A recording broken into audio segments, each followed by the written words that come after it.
this. You're going to be like so super impressed with this. This is high tech is what I'm saying. Talk is cheap. It's overrated. My actions speak what I'm actually saying. 'Cause in the end, what you do, that's gonna hang around. I said talk is cheap. It's overrated. My actions speak what I'm actually saying. 'Cause in the end, what you do, that's gonna hang around. Well, I've seen a lot of things. Well, I've said a lot of things. Don't amount to nothing, nothing, nothing. Well, I've heard a lot of things. Well, I've seen a lot of things. Well, I've said a lot of things. Don't amount to nothing. Oh, well, I've heard a lot of things. Well, I've seen a lot of things. Well, I've said a lot of things that don't amount to nothing.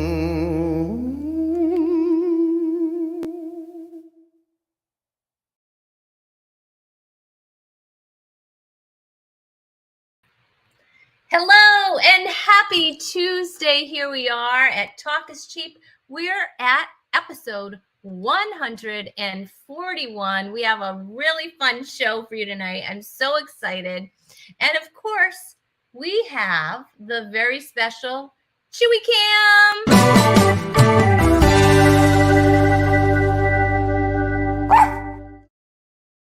And there he is, guys.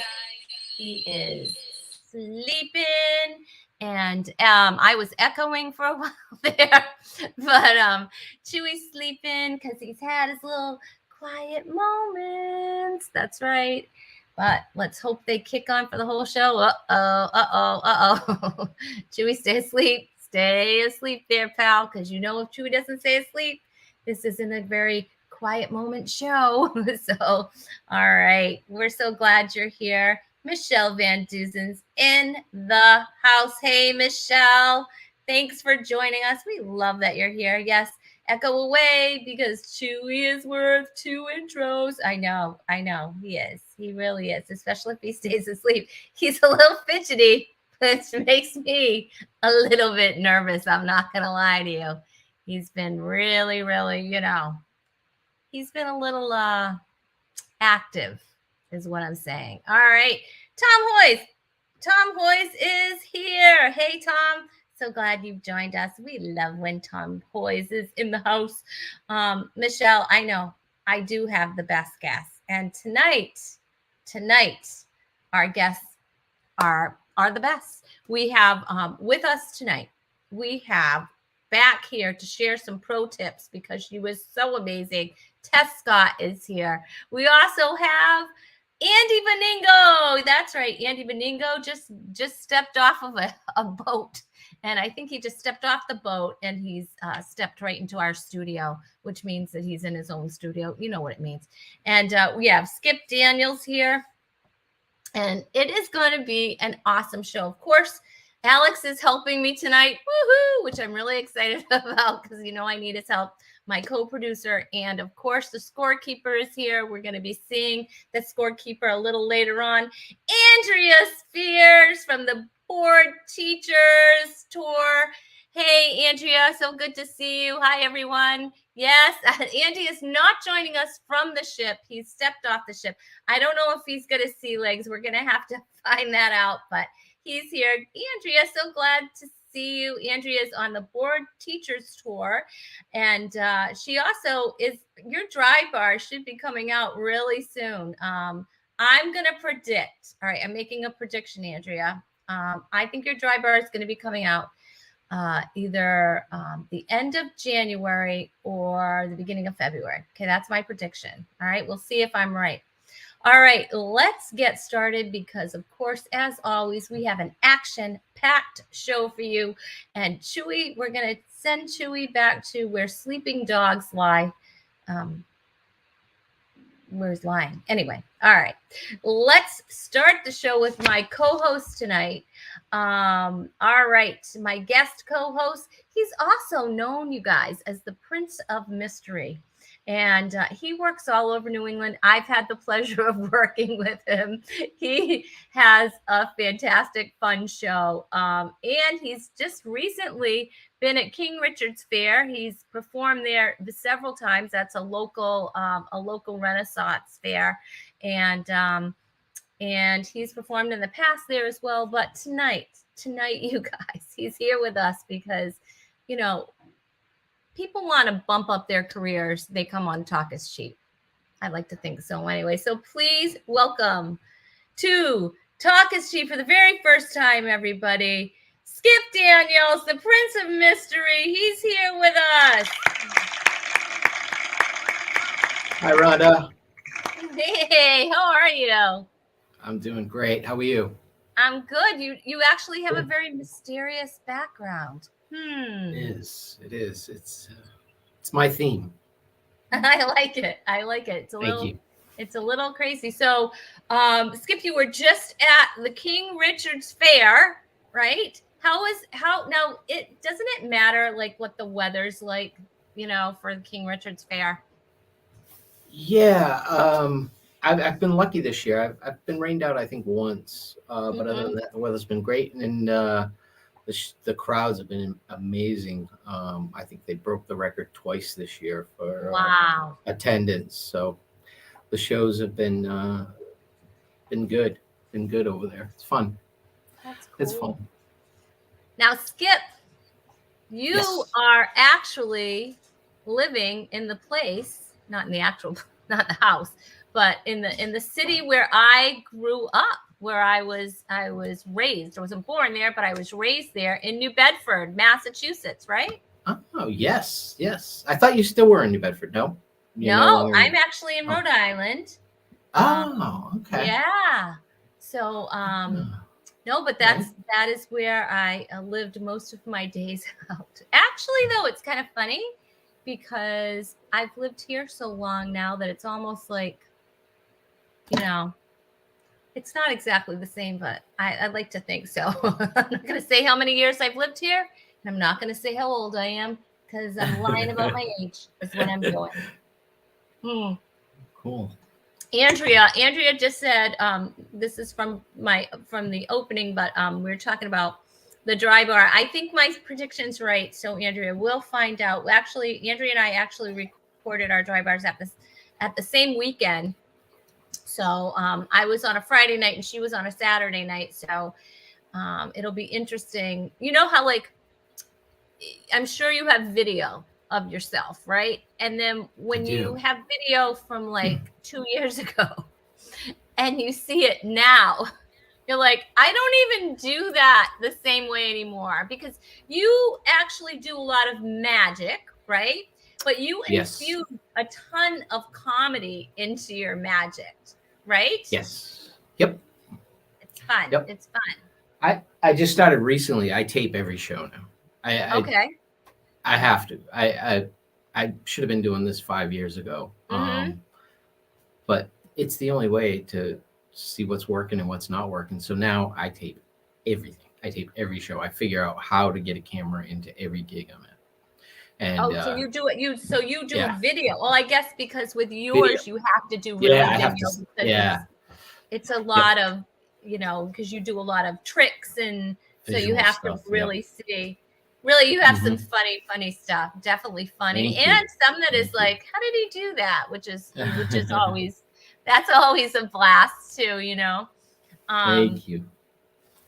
Yeah. So I've been a magician way longer than I've been a comic. So my concern is when I do a comedy show is this too mysterious and not funny enough? So I always try to make it more funnier than mysterious. That's my goal. Is if I silence them with mystery, it worries me that they're not laughing. So I try to combine the both of them. Yeah, there's a balance, right? Because you are on a lot of comedy lineups, and it's a whole different, it's a whole different animal, right? When you're infusing comedy. I know, because people are so they're just so focused on what you're doing. They may miss a line or Yep. So there's a Yeah. lot of silence because they're and with comedy, like that's the one thing you don't want to hear. It's Right. silence, Right. right? Right. Although what did I hear recently? They're like, you know, a good professional comic is not afraid of those silent parts, right? Have you Exactly. heard that? Yeah, Yes. that those silent pause, those pauses between the laughs can be really powerful. Definitely. Hi, Michelle. Michelle wants to say hi, and Michelle was asking if you did the Renaissance fairs all around the states. King Richard's is the only one I have ever done. I've done it for about 7 or 8 years. I can't remember. But that's the only one I've ever done. I would love to do another one someday, though. That'd be That fun. would be fun, huh? Hey, Chris Tab. Chris Tab was with us, and we had Oh my a God. blast. We had a blast. He was with us last week. Chris is the best. Isn't The he best. great? He's fun to work with, and he says you're a beast, and he loves working with you. And yeah, we do have, you know, I have to say the Rhode Island, you know, the New England area here, we have a lot of fun people that are great to work with, you know, that I enjoy. I'm like, oh, good, he's on the show, and both you, Skip, and Chris are both two of those people that I really enjoy working with. Oh, thank you. Thank you. It's true. And you guys, Always if you fun. want to follow Skip, all of his follows, of course, you can see right across the screen and in the comment section. So make sure you give him a follow. So we are headed into the holiday season. So you must get a lot of. So you do comedy shows? Do you do a lot of different? You must get a lot of parties, right? A lot of requests for parties. Yeah, I do a lot of private stuff around the holidays. October is probably my busiest month with Halloween parties and Halloween shows and stuff.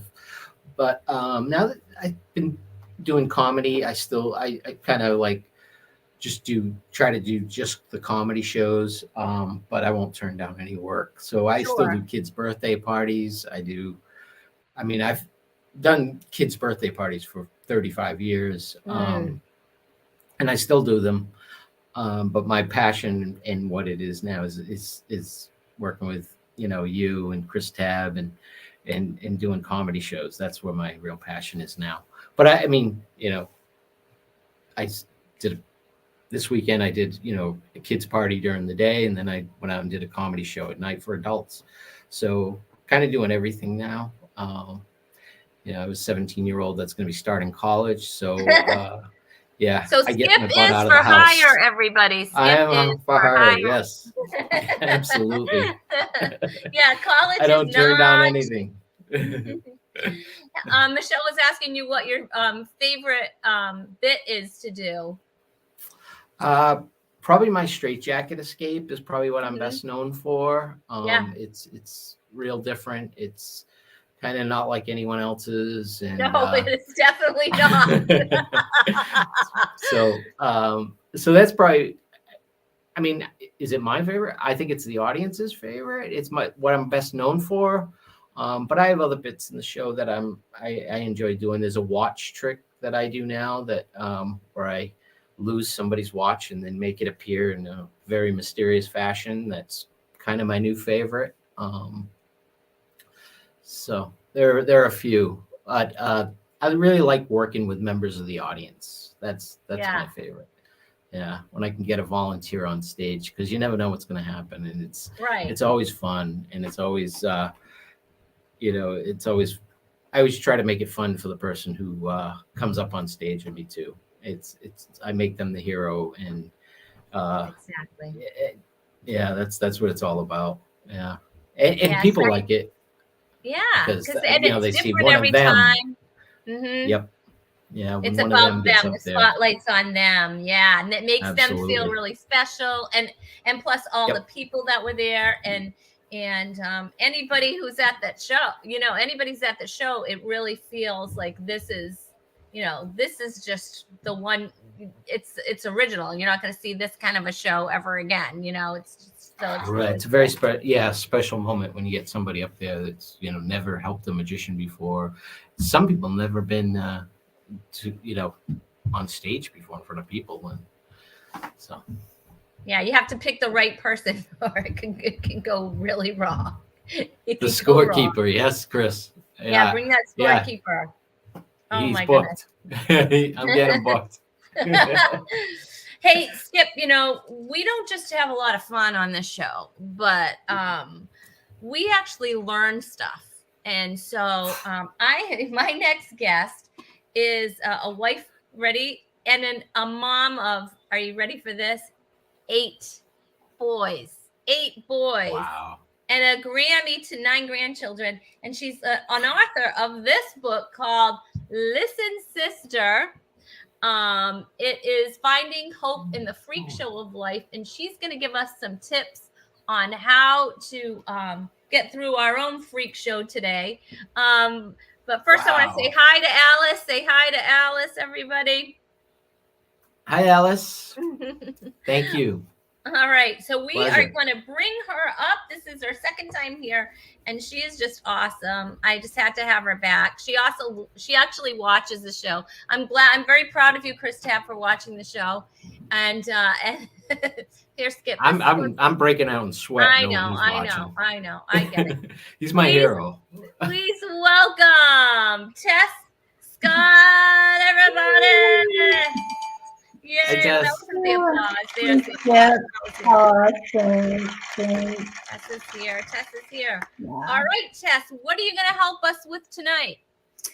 Well, I was thinking tonight that we'd talk about some strategies for, surviving in your own freak show life, whatever that looks like. So probably you don't have 8 kids. Not everybody. I don't. I have one, because I always thought, like, what if he's the good one? And then I stopped because we don't want to push it, is what I'm saying. That is so smart. Yeah. In hindsight's 2020. I have 2 girls that feel like 8 boys. So you can help. Oh boy, I don't know how to do the girl thing. So I have 3 tips that I want to share. All right, let's go. Encourage you today. One, so they're all about connecting. So the first one is connect intentionally with your partner. And I think intentionally is the word, finding that time. So maybe it means that you can go out for coffee once a week. And maybe if you can't, it just means actually intentionally having that coffee at home, or planning a date night, or just doing something where it's just the 2 of you. And, the kids are in the other room, or they're already gone to bed, or whatever it takes. Like, just have that time where you're not interrupted by the mummy thing, or, the teenager that wants the car keys or whatever. It doesn't stop, right, Skip? Even though the girls are teenagers. Absolutely. I know. Well, one's an 8-year-old, and one's a 17-year-old. So okay, spread them out. Yeah. That's good. That does make great sense. Yeah. That's great. I'm writing that down. Right. Yeah, write that down. Write this down. I'm going to give you time to take notes. So it could be just a date night, like play a game, watch a movie at home, whatever that is. Right. And if you're the husband, you should get her favorite chocolate, peanut butter cups, whatever that might be. You should know what she loves, and you should intentionally have it ready. So that's the first tip. Pro tip. That's the first pro tip. That's awesome. All right. So be intentional with your partner. And that is super, super important, because, it's true. No matter how old your children are, we're so involved with our children's lives. And you had 8 boys, so you really had to make sure that you put time aside. And you, like you said, it could be just, like, this is our time, and you have to block off that time and just to have a coffee or a movie together or whatever it is. That's great. And it is important to keep your relationship alive. All right. What do you have for the next tip? So the second thing is connecting with your family through fun. Okay. What does that look like? Well, it's really easy when your kids are little. I mean, when you have toddlers and you get like a stack of Solo cups and, put them upside down and hide things, or, put them on their side in their little garages. That's easy when you have little toddlers. But as they get older, it's a little bit more difficult. So we're big game people at my house, like not video games, but like board games, right? Yes. We're big board games. And there is such good board games out there. If you're playing like really annoying, boring board games, there's no reason for that. Let me encourage you. So there is so many good ones. I would like to say Settlers of Catan, the best board game ever. Really? And- I was going to ask you for a recommendation, because I have to tell you, I love board games. Now, my husband, however, was never into board games, and my son not so much either. And my husband just recently, we got him some games that he actually enjoyed. Like, you know why he was enjoying them? Because he was winning, is what I'm saying. He started to win. So then he's like, yeah, this is kind of fun, And so I love, like, I get obsessed because I don't know. I might have a little bit of an addictive personality. So I'm like, Yeah. I'm like, that's it. Let's play, So what is it called again? I want to write that down. Yep. The Settlers of Catan. Okay. So it's one of those games where you collect resources and you build cities and roads, and you steal from other people and you annihilate them, which makes teenage boys love the game, right? And the great thing about it is that there's actually expansions. So there's the base game, then there's expansions for it. And we bought that game initially in 2017 for Christmas. And this is actual truth, not exaggerating. We played it every single day for over a year. No way. Yeah, we had 5 teenage boys. So, and everybody wanted to be the High Lord of Catan. If you win, you're the High Lord or the High Lady. Who doesn't want to be the High Lady of Catan? I always want to be the High Lady of Catan. So, so connecting. And like, if I would have said to my boys, we're going to all sit down and talk, like, there's no way they're going to come out of their bedrooms. But if you say, like, don't you want to come and play this game and annihilate your brother? They're all right there, right? They want to win. They want to win. So I think that's a really good way to connect through fun. I love it. I think it's great. It's just so bonding. I mean, when we were younger, that's what we did. We didn't have the stuff that we have today. We did board games, and we played games outside too, and started fires. Oh no, I don't mean that. But anyway, we had to. Sometimes we weren't watched. Anyway, but Skip, is your family a big board game family? The ladies will. They love playing board games. They love playing Uno and different games. So that's not really a board game. That's a card game. But and I will sit there and watch them. I don't participate, to be honest. Honest, but I enjoy watching them play.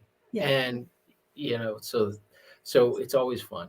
I've got the best wife in the world who just keeps my girls busy while I'm working, 100 hours a week. And it's really just a joy for me to watch them having fun and playing.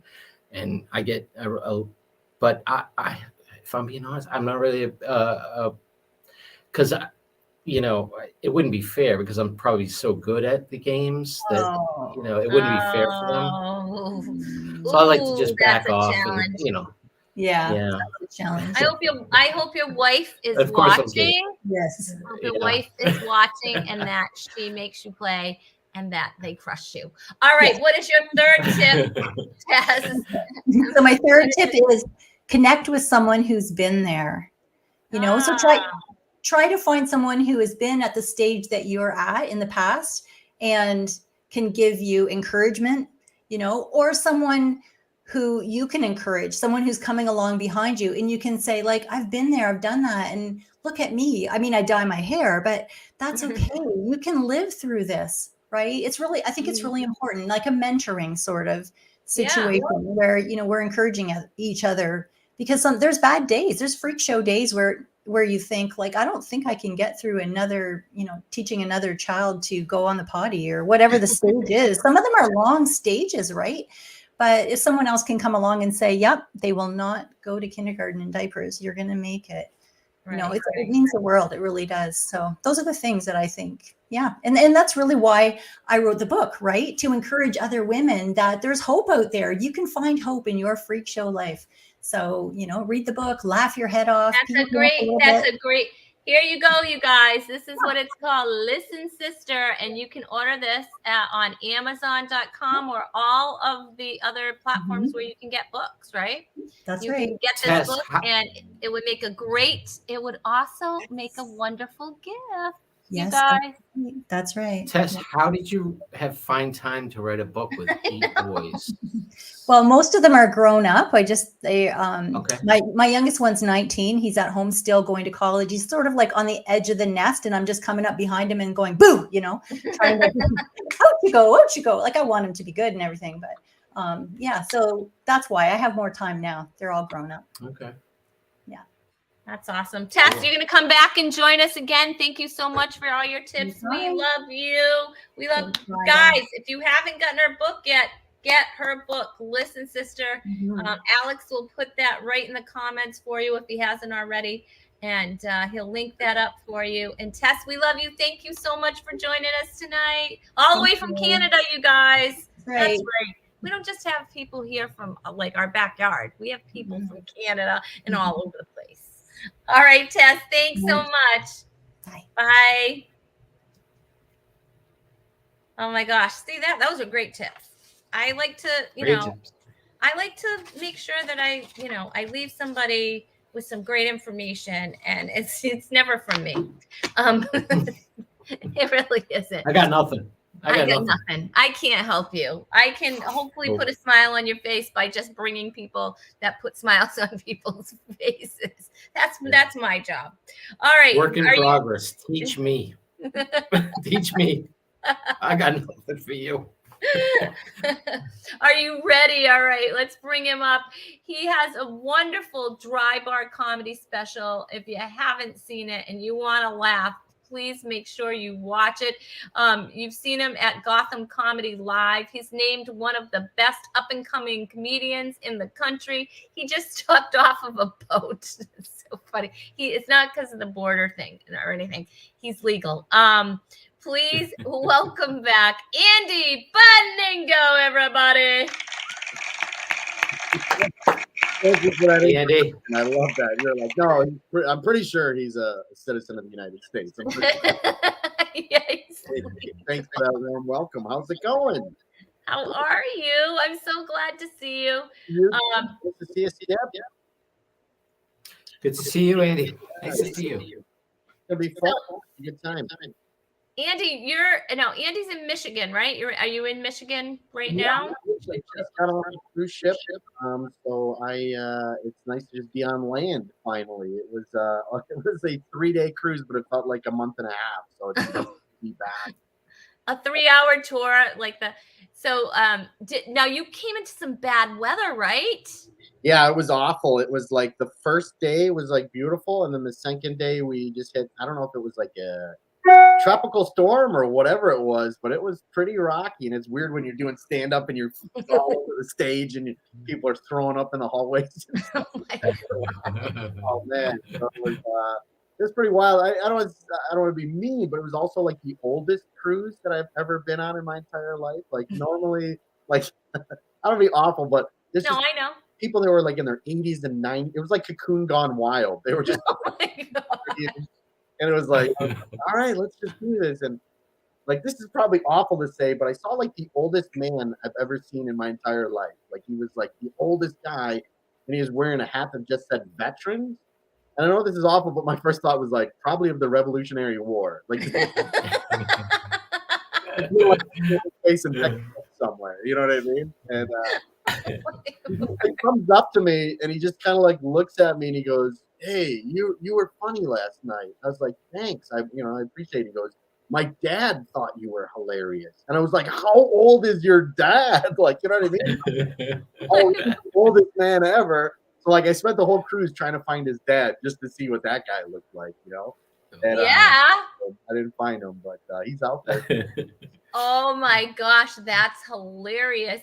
Hey, Alice wants to say hi to you. Hey, how's it going? Good to see you. Thanks for tuning in. And Tess, I know, right? Cocoon Gone Wild. I think that would make a great video, Cocoon Gone Wild. Yeah, it was fun. They were nice people. Some of them were nice. I also, and I'm sure you've gotten this too. Well, maybe not because you're both talented performers. But you ever get like that backhanded compliments after shows?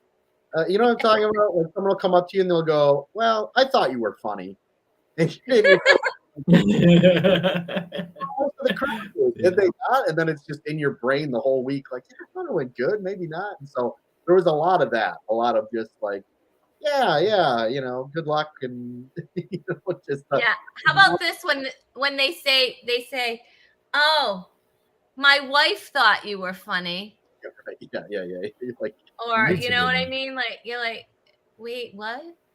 And so does that mean you didn't, or does that is like, wait a minute, and then you're trying to like, uh, it's yeah, I love the compliments that you get, like. it's brutal. And then, like sometimes when you do those theaters, you can hear people. And I've said this before, and I'm sure you've heard this. When you work cruise lines, it's always like difficult because like if you're in a comedy club and you bomb, you never see those people again. But when you're on a ship, you run into the same people for 7 days in a row. So you're like up in the buffet, and people are kind of looking at you like, "Is that the chubby comedian?" You know, and you're just even one. Sorry about last night. This was awkward for me too. You know. And, we did one of the shows and it just went awful. Like I was like, I don't know if it's just the age difference or whatever. They just like, because I'm talking about like being married and having kids, and these people are on like their, great grandkids or whatever. And the one guy I heard, like it just went awful. I was like, I thought, you feel bad because you want to make these people laugh, but Sure. it was so quiet. I could hear the waves splashing against the like, that's how bad it was going. I'm like, this isn't good, And So Andy, you're talking about your kid in grammar school, and they're going, "My kid just went on Social Security." exactly. It's like, nothing. There's nothing in common at all. And I just was backstage, and I hear because when you're backstage, you can kind of hear people in the audience talking. And I heard this one guy go, "Well, I thought he was funnier last night, but he wasn't." Oh my god! And then he says, "I didn't think he was that good last night." I was No! like, hide in my room for the rest of the weekend. And so, Oh my gosh, that's crushing.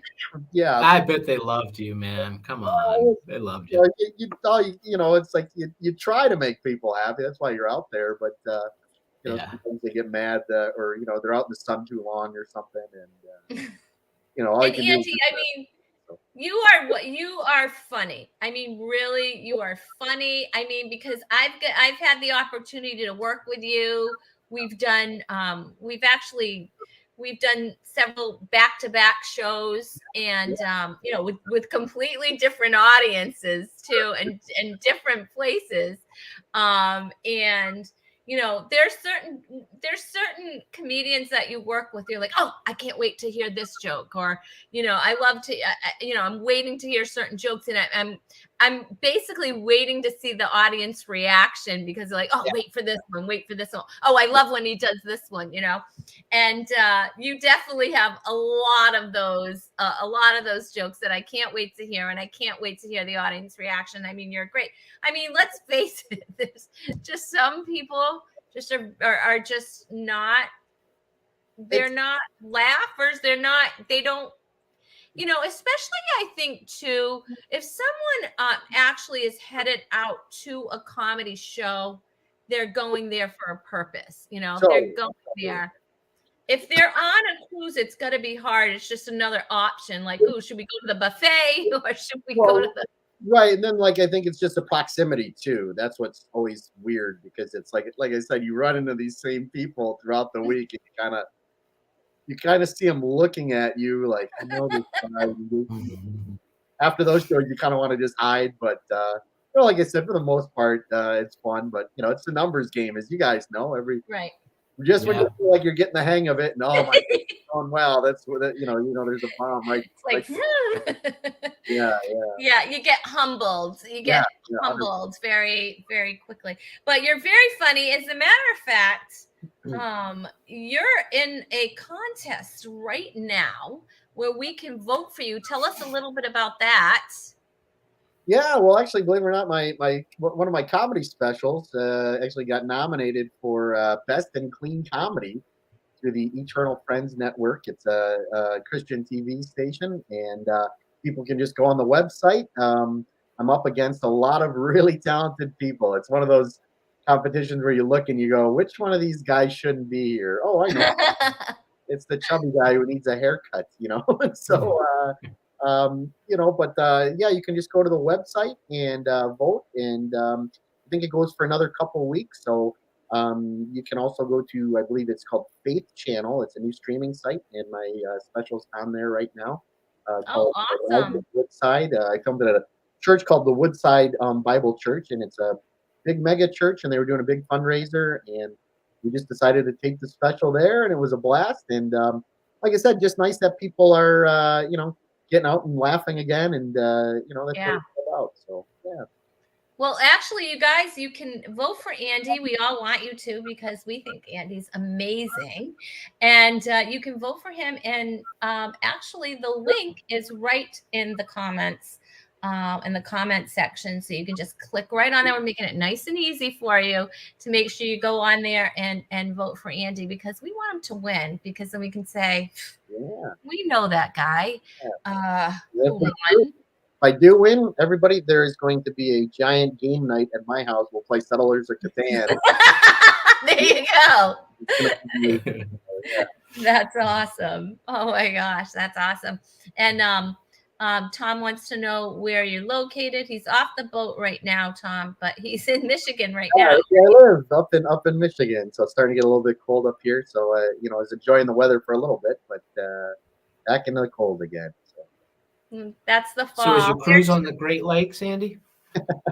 I've done a couple of little cruises off of there, but this one was actually just so I went out of Port Canaveral and just went a couple days to the Bahamas. Oh, cool. Back, so. Oh, nice. Cruise, so they were, like I said, partying a little hard, but it was fun. And you do a lot. I mean, you do a lot of cruises, right? You've done you usually do like the 10-day. Yeah, usually they're pretty long.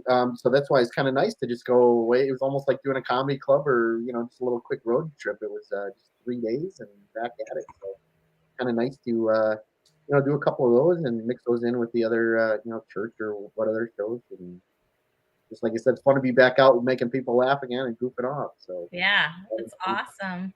That's awesome. Tom said he is in Clarkston, so you're going to have to make sure that when you're in town, you're doing some gigs in town. You never know. I might get to Michigan, huh, Andy? Yeah, that's the plan. I'm working on that right now. It's looking like maybe April or something. So I'm actually kind of fall. Well, I don't know why we're talking about this on the show. But. Yeah, but I mean, I'm just telling Tom. So Tom, when I'm in Michigan, you better make sure you come and see me, because I'll be with Andy anyway. But you better make sure. I'll let you know anyway. So, all right, you guys. My April. favorite I got to pay my rent next week, buddy. Come on. All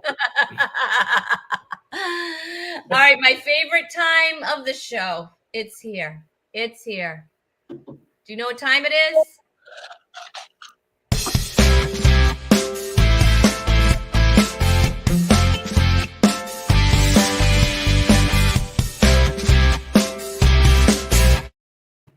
All right, it's time for You Got Game. That's pretty fancy, huh?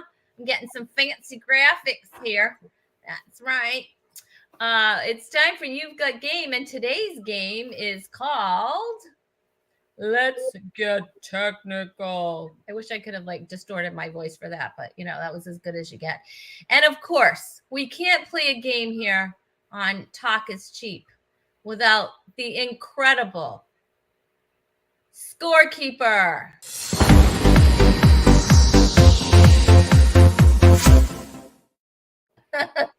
Let's give it up for the scorekeeper, everybody. King Richard demands skips comedy. Demand is a very strong word. Oh my goodness. All right, it's game time, Sharon. Sharon's here. All right. And Tess loves the scorekeeper. Andy and his what? My bark And I bag. missed it. I missed it. And comedy cruise. Oh, that's your cruise. We've got your cruise. Woohoo! All You're on a boat. Okay. What? All right. So what we're gonna do, you guys, is I'm gonna I'm gonna give you a question. When it was invented, you are going to have multiple choices. We're going to make it easier for you. You guys, of course, in the audience, we love when you play along, so please do that. And are you ready? Are you ready? Because you know what you're playing for, right? You know what you're playing for. You're playing for the very coveted Rhonda Corey Comedy Hand Sanitizer, 100% clean comedy, 100% clean and sanitized hands. This prize, of course, is valued at $5,500. Okay. All right. Are you ready? Because inflation, you guys, inflation. All right. All right. We're going to have you just type your answers in the little spot there where your name is. All right. Here is your first question. When was the first fax machine invented? Was it 1842? Was it 1922? Or was it 1982? That is a wide range there. All right, let's see what everybody is guessing. You guys type in your answers in. And all right, let's see what everybody else says. Let's see. Tess said it was 1982, and Tom said it was 82. Alice Green said it was 82. You guys, are you ready for this? Yeah. The correct answer is, do you have them, Alex, or no? 1842. 1842. Alexander Bain developed the first fax machines way back in 1842, around 30 years before the telephone was invented. Is that crazy? This stuff has to be true because I found it on the internet. So It's got to be true then. it's got to be true. It's 867-5309. That's the fax number. And Jenny's number too. I should have known that question was way too easy. Yeah, It yeah. just felt Right? too easy, I was didn't like, it? are you kidding me right now? I I'm know. like, I hope these get a little hotter. And I know. guess These are crazy. Not good with I'm dates not either. good with dates. I met my son's girlfriend while they were on a date. What's this movie? Surprise! Oh, she's pretty. I believe that too. Scorekeeper. All right, let's bring up the next one. Are you ready? Sure. What year was the world's first coin-operated vending machine invented? Was it 215 BC? Was it the year 1420 or 1876? Can you even imagine this, you guys? The world's first coin-operated vending machine. Yes, John's favorite is E7. You are correct. But that's not the question, scorekeeper. That is not the question. Machines. All right, let's see. All right. Skip is going with 1876. Andy's going with 1420. And Tess says 1876. And Tom says it's 1420. Alice says it's 1876. And Sharon says it's 215 BC. And you want to know what the correct answer is? You guys, you're going to freak out. The correct answer is 215 BC. I know. Greek mathematician Heron created a coin-operated vending machine. Ready? Get this, for holy water around 215 BC. I couldn't believe it myself. This is all true. It's on the internet. It's all on the internet. All right. Well, you guys are tied. So, that's good. Forgetting no answer is correct. But I mean, they are hard.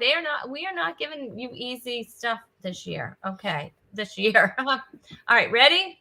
All right. Here's your next one. This one I have faith in you. I have faith in you. All right. What year was the first iPod-like digital music player created? Was it 1942, 1979, or was it 1995? I know these are not easy. And these were mind-boggling. You've got candy mix. That's funny. That is really funny. Oh, scorekeeper, you just never stop.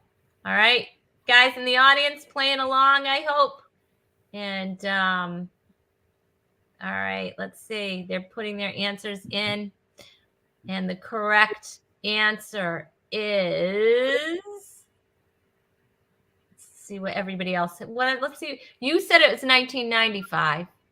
You look very assured was 1979. That's the question mark. Yeah, that you think that makes it better? Sharon thinks it's 1942. Tess thinks it's 1979. And Tom says it's 1979. He remembers it well. And Alice said it was 1979. And guess what? The correct answer is 1979 is the correct answer. Before the iPod changed music in 2001, England's Kane Kramer created a similar player capable of playing a full 3.5 minutes of digitally recorded stored music in 1979. It basically played like one song, and that was pretty much yeah. it.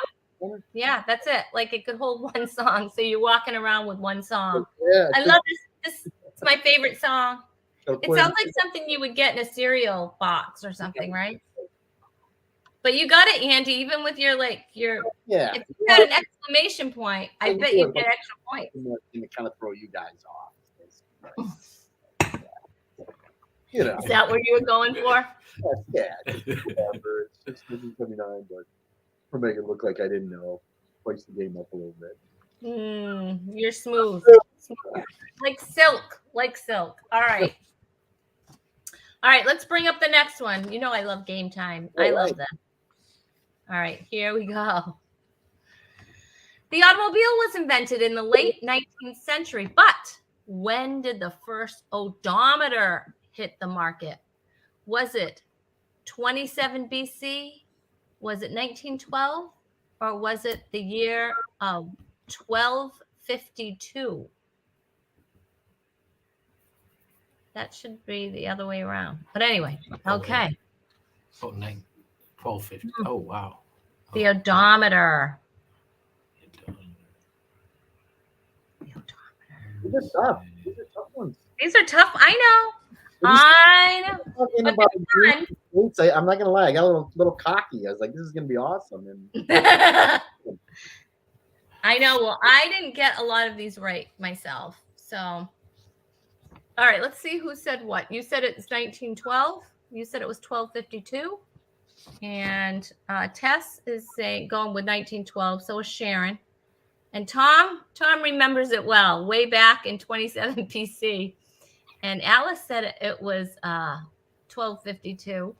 And you know what? The correct answer is, you guys, it's 27 BC. You know what, Tom? You're crushing it. Tom is crushing it.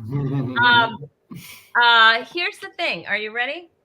I'm intrigued by this one.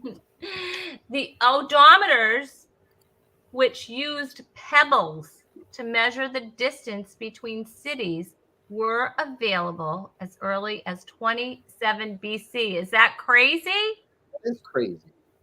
I know. How far each town was from each other, basically? I guess so. It's I think that's big rocks there. I don't scorekeeper. That's not a pebble. That's a rock. Boulders, man. I got a rock. All right. This one, you got to get this one. You got to get the next one. All right, here we go. I have faith. All right, are you ready? Let's go. All right. When was the first cell phone invented?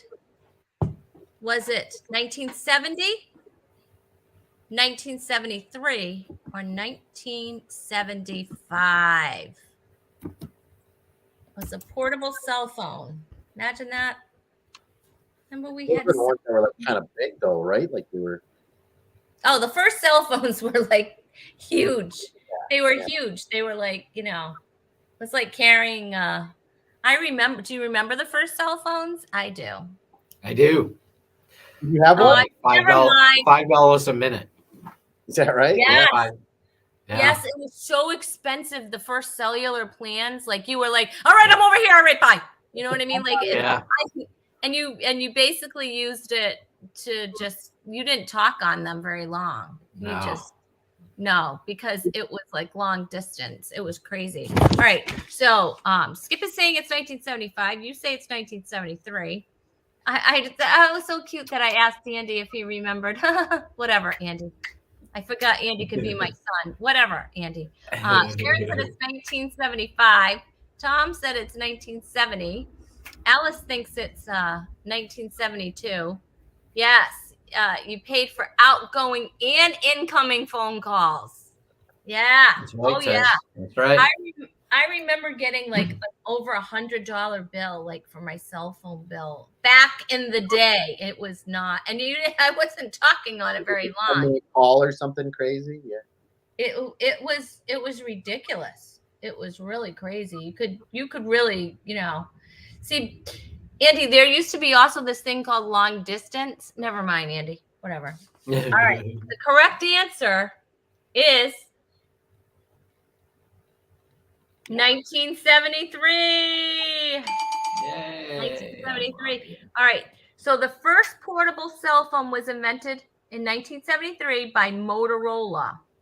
And the Motorola engineer Martin Cooper made the first ever cell phone call on the Dynatac 8000X. Are you ready? The prototype he used weighed 2.4 pounds. So if you used it, you also were working out at the same time. You got to, you built a muscle. Why people didn't talk on them so long, right? Oh, my arms are tired. I know. It's like the Flintstones, like Fred Flintstone when he got the big the ribs. You know, and how did he know back then he'd be ruining society? Right.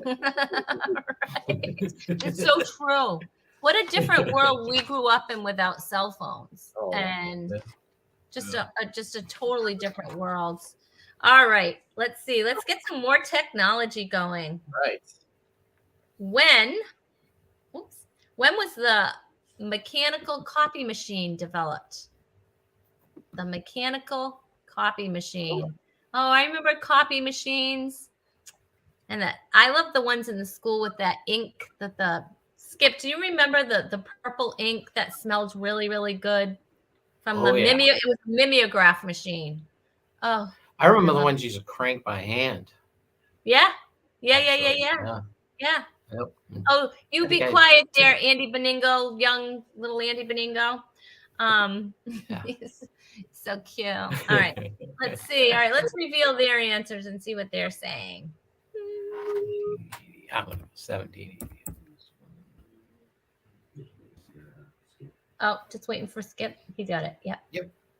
Okay. All right. You both said it's 1780. Wow, that's taken a leap. Let's see. Tess said it was 1880. Whoops, I meant 1880. Sharon said it was 1780. Tom Hoyes, who's been killing it here, said it's 1880. And I don't know who said it's 2022. I don't know. Who is that?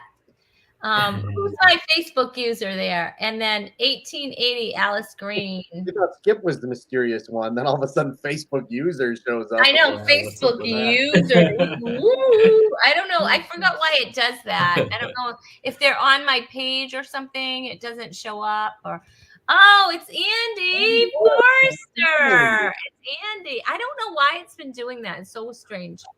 Hi, Andy. I'm glad you're here. Anyway, guess what, you guys? You are both absolutely correct. Cool. Yeah. I got one 1780. right. 1780.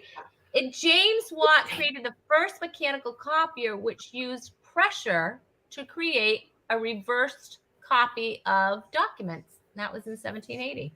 How cool is that? Right? I didn't think they had anything back in the day, but apparently they do. All right. Let's bring up the next one. These are amazing. You are learning so much right now. These are riveting questions. When was the first touchscreen produced for industry? Was it 1965, 1975, or 1985? Touchscreen. Oh my gosh. Like, I don't know about you, but I thought all these things just happened. Yeah. You know what I'm saying? I'm like, didn't we just get touchscreens? Like, there were touchscreens? Like, didn't that just happen? I don't know. It's probably like all the prototypes, so it takes a while. Yeah. Yeah. Well, I guess it takes a while to develop. Sharon thinks it's 75, and Tess thinks it's 65. Tom thinks it's 85, and Alice thinks it's 65. And you guys, what did you say? You said that you both thought it was, to remove the question, 1985. You both had the same answer, and you're both wrong. I'm sorry. The correct answer is 1965. Really? I know. I would never have guessed that. Well, because computers and things were like, I remember watching like Apollo 13, and it was like a whole room full of people working one. Yeah. You know what I mean? So Yeah. So this is, it was, the inventor was E.A. Johnson. He developed the first touchscreen in 1965. His device was used by air traffic controllers for 30 years before it was replaced by newer technology. Oh. So if you were in the air traffic controller field way back in the day, you might have known. Was that a pilot? Is that a... All right. Let's go. We're keeping, these are crazy. Let's just keep it going. When was the first video game invented? 48, 58, or 68? Oh my gosh.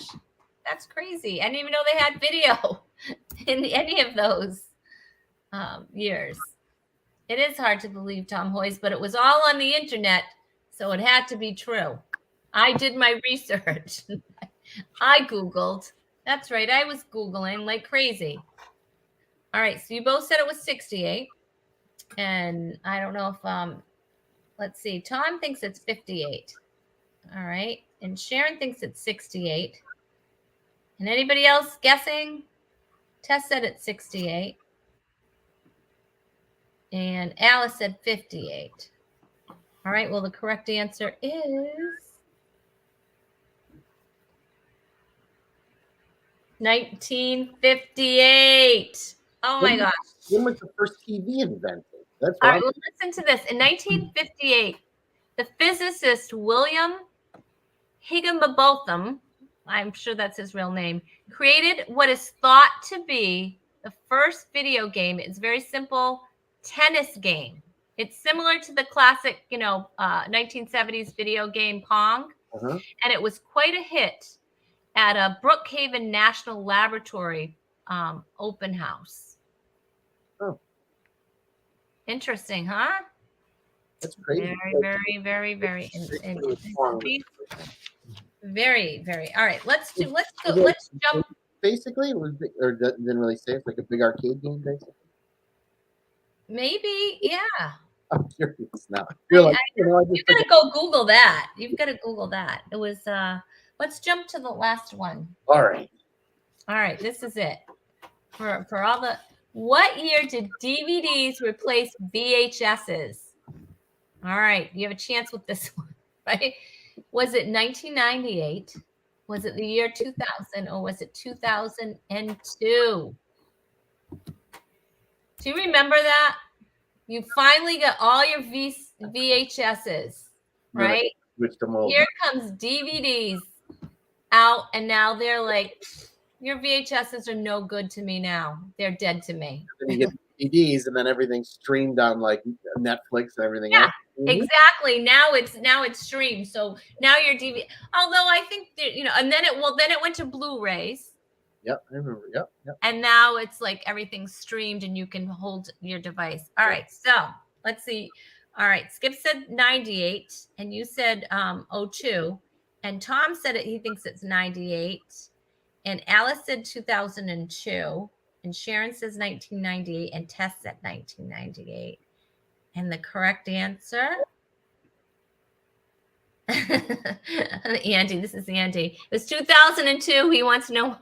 That is they're still good. If you want to watch them, you can still watch them. I still have some VHSs and I still have a video because I think someday they're going to ask for it in a museum. Anyway, 2002. All right, what is our final score? Who is our winner? The winner is Andy is the winner. Congratulations, Andy. I guess I'm listening to every single one. So there's Yeah. I know. I wasn't taking any chances. I got myself a participation. That's awesome. That's awesome. It will not sanitize your hands. However, it will make you feel good about yourself. So I don't wash my hands or sanitize them anyway. So. Maybe we should talk. Don't ever shake my hand. Yeah, Anyway, that was fun. There's learned Bob Ross. a lot. Yeah, that was. We did. I know. I did. See, we learned stuff on Talk is Cheap. All right, let's learn who's going to be on next Tuesday's show. Alex. Next Tuesday's show. It's in there. I know it's in there, right? Spence is killing Not me. in there? Oh my gosh. Hold on. I thought I put it in there and it's not. You know what happened? We have two. All right. Well, I can tell you who's on next week's show. Wow. I messed up. It didn't come out. All right. Whatever.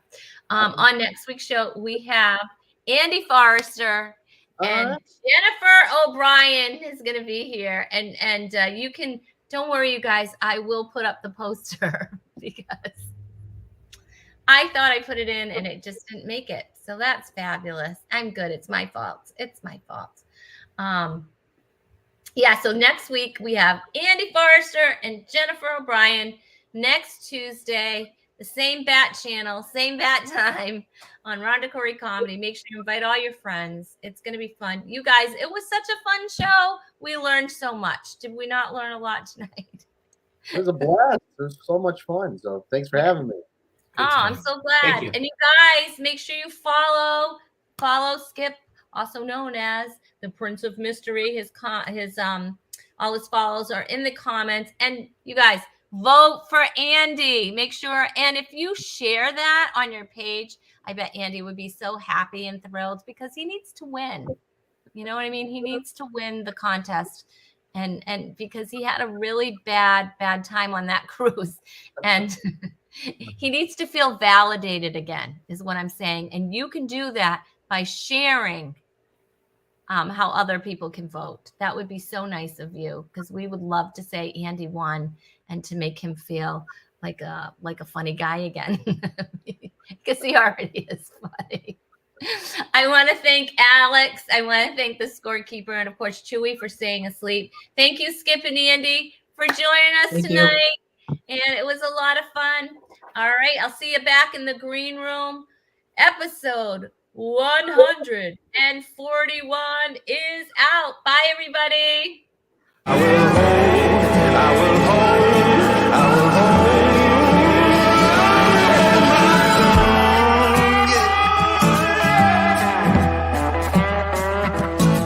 ain't no man, ain't no woman, ain't no thing, no, there ain't nothing going down. Well, I've said a lot of things that don't amount to nothing.